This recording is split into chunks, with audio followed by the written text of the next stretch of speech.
With the arrival of advanced U.S. rocket systems on the battlefield, Ukraine is claiming success in its effort to slow the advance of Russian forces and turn the tide of the war in its favor. For the past several days, Ukraine has fired a barrage of missiles from U.S.-supplied rocket systems at Russian command posts, ammunition depots and other targets far the front lines.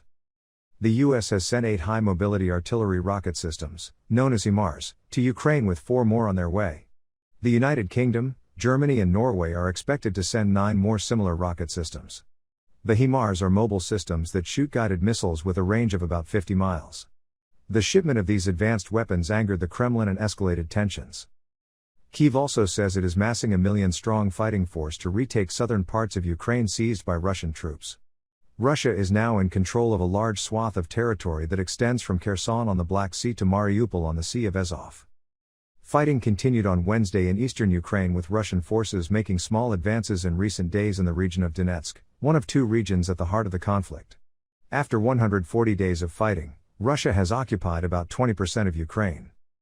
But combat has slowed in recent days, the Institute for the Study of War, a Washington military think tank, said in its most recent analysis.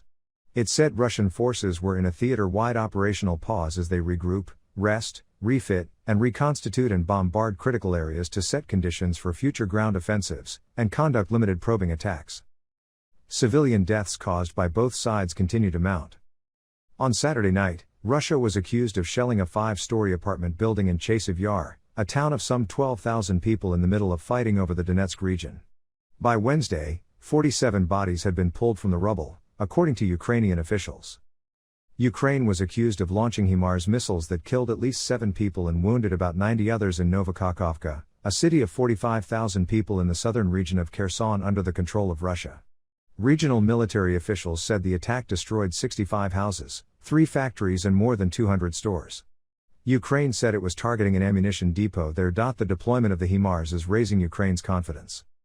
The occupiers have already felt very well what modern artillery is, and they will not have a safe rear anywhere on our land, which they occupied, Ukrainian President Volodymyr Zelensky said in his nightly message Tuesday. Serhiy Haidai, the Ukrainian governor of the Luhansk region, which is now fully under the control of Russia, boasted in a Newsweek interview that Russia is in panic mode over strikes by HIMARS.